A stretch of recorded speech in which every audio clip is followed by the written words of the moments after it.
क्या परिस्थिति बनी है हमारी। मैं 2 दिन मुश्किल से रहता हूं, इन्फेक्शन हो गया। ये दिल्ली पूरा प्रदूषण से त्रस्त है। क्यों है? मैं ट्रांसपोर्ट मंत्री हूं, 40% हमारे कारण होता है, क्योंकि ये fossil fuel, petrol, diesel. Sudarshan ji कितने बार मुझे कहते थे कि इस देश का किसान अन्नदाता नहीं ऊर्जादाता बनेगा, ईंधन दाता बनेगा, हवाई ईंधन दाता बनेगा। अब सब बन गया, बिटुमिन भी बन गया, पर कोई विश्वास रखने के लिए तैयार नहीं। और आज भी इतना 22 लाख करोड़ हम खर्चा कर रहे हैं। अब ये राष्ट्रवाद कैसा होगा?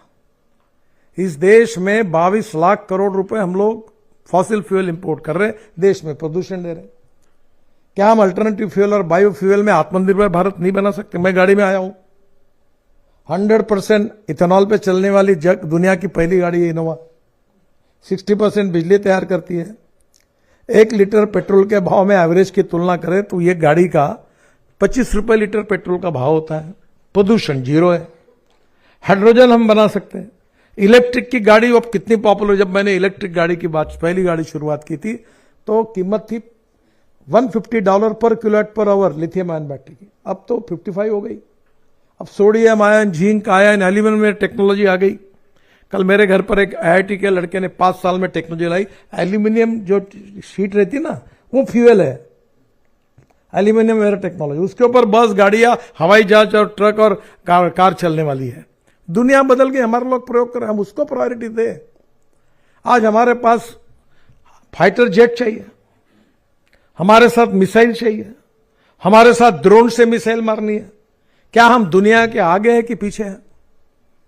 कुछ नहीं जी। आप हमारी डिफेंस की क्षमता अगर बढ़ जाएगी ना, तो ये आजू बाजू के चिल्लरवाड़ा जो है ना, ये बात भी है, कोई लड़ाई होती नहीं कभी। आप देखो मोहल्ले में तो हमको सबको ज्ञान सिखा सकते हो, पर कोई पहलवान होगा जो उसके मोहल्ले में दादागिरी चलती, उसको कोई सिखाता क्या ज्ञान? नहीं, उसको दादा दादा दादा करके उसके पीछे लगते सब, क्योंकि उसकी चलती है। जिसकी लाठी उसकी भैंस, कहावत भी है। एक बार अगर हम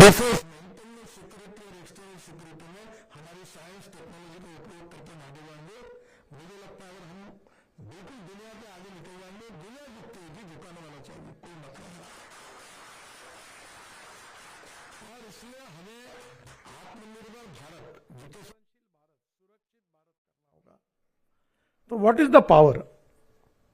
Resources and technology is not a power. The futuristic vision for development, ये नेशन फर्स्ट की सबसे पहली संकल्पना है। और उसमें हमें इस देश को, मैं अक्सर एक बात, 2 बातें दोहराता हूं, innovation, entrepreneurship, science, technology, research, skilled and successful practices, we name it as knowledge, and conversion of knowledge into wealth is the future. और दूसरी बात जो कहता हूं कि no material is waste and no person is waste. It is depending upon the appropriate technology and appropriate vision of the leadership that you can convert waste into wealth. हम political party चलाते हैं। अब सुधांशु बहुत विद्वान और अच्छे हैं। अब मैं भी चुनाव में आया हूं, तो पहले हम जाते थे, मारपीट होती थी, तो सुधांशु को आगे करेंगे तो थोड़ी काम जमता है।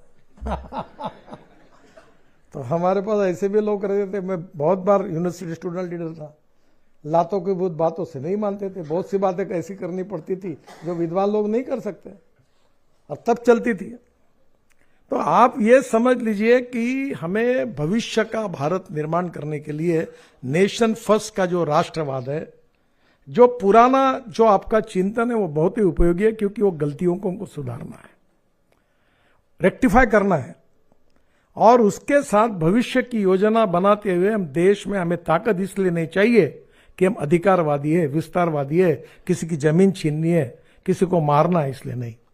तो विश्व में शांति प्रस्तापित करने के लिए हमें ताकत चाहिए।